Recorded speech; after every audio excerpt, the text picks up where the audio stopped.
हमारे भारतवर्ष के अंदर एक ऐसे राजा हुए थे, ऐसे बलिदानी, ऐसे परोपकारी राजा हुए थे, एक ऐसे त्यागी तपस्वी राजा हुए थे जो शरणागत की रक्षा के लिए अपने प्राण तक दांव पे लगा देते थे।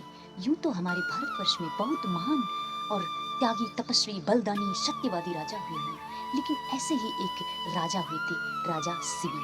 कुशीनगर राज्य की बात है।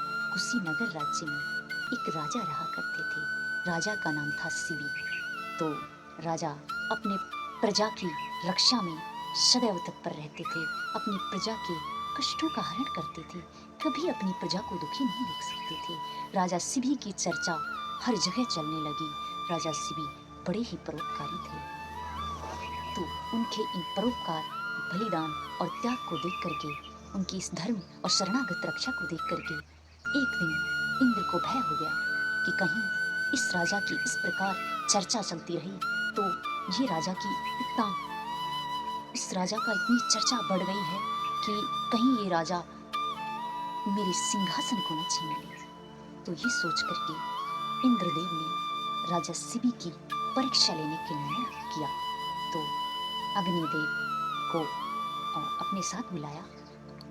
अग्निदेव ने कबूतर का रूप धारण किया और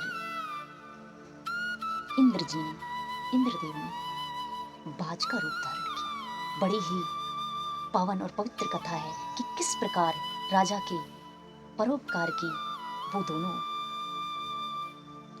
परीक्षा लेने के लिए चल पड़ते हैं। तो आगे आगे कबूतर दौड़ता है, राजा अग्निदेव, और पीछे पीछे इंद्रदेव बाज के रूप में दौड़ पड़ते हैं।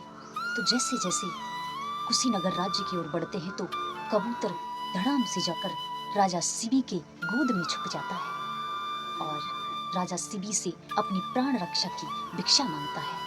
राजा शिवी कहते हैं राजा शिवी के कि मैं अपने प्राणों का बलिदान करके भी तुम्हारी रक्षा करूंगा, क्योंकि मैं चाहता हूँ कि ये शरीर परोपकार के लिए काम आए।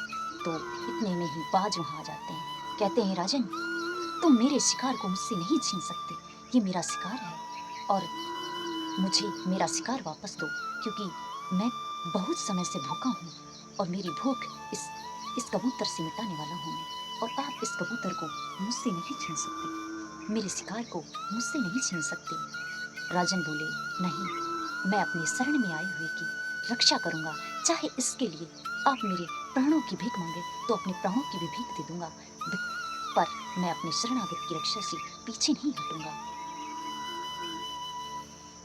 इंद्रदेव को लगा कि यही सही समय है इस राजा को खत्म कर देने का।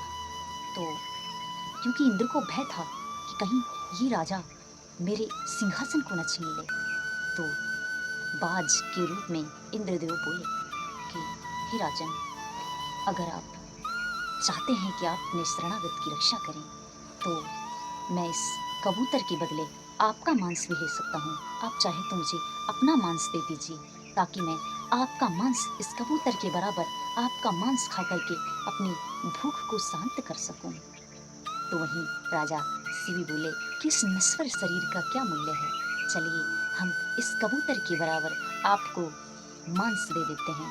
पूरे नगर में चर्चा हुई कि राजा शिवी एक शरण में आए हुए कबूतर की रक्षा के लिए बाज को अपने शरीर का मांस काट करके देंगे। बराबर सभी नगरवासियों की भीड़ जमा हो गई देखने के लिए।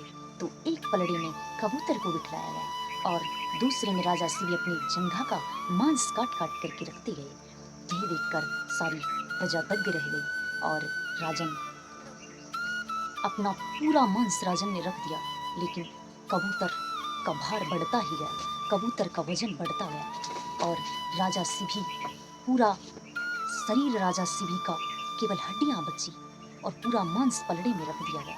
लेकिन कबूतर अभी भी कबूतर का वजन बढ़ता हुआ बंद नहीं हुआ। राजा शिवी पूरे के पूरे पलड़े में बैठ गए, लेकिन कबूतर का भार खत्म नहीं हुआ। तो इस प्रकार देख करके बाज और कबूतर ने कि ये तो बड़े परोपकारी, बड़े शरणागत रक्षक राजा हैं, तो दोनों कबूतर और बाज ने अपना रूप धारण किया और कहा कि राजन, हम आपकी इस शरणागत रक्षा को और इस परोपकार को, इस धर्म को नमन करते हैं। हम आपकी परीक्षा लेना चाहते थे और आप अपनी परीक्षा में निपुण हुए। इस प्रकार फिर राजा का पुनः वही शरीर वापस लौट आया। ऐसे ऐसे महान राजा हमारे भारतवर्ष में हुए हैं। तो ऐसे भारतवर्ष के इन राजाओं को हम नमन करते हैं। और आज हमारी भारत भूमि पर कोई परोपकार के लिए सिर्फ अपना हित चाहते हैं, परोपकार का कोई मकसद नहीं रह गया है। लेकिन जो प्रभु का नाम स्मरण करते हुए परोपकार करता है, उसका जीवन धन्य है। अगर आप हमारे चैनल पर नए हैं तो चैनल को सब्सक्राइब कर लीजिएगा, क्योंकि ऐसी ही वीडियोज हम आप लोगों के लिए इस चैनल पर लेके आते हैं। राधे राधे, जय श्री कृष्ण।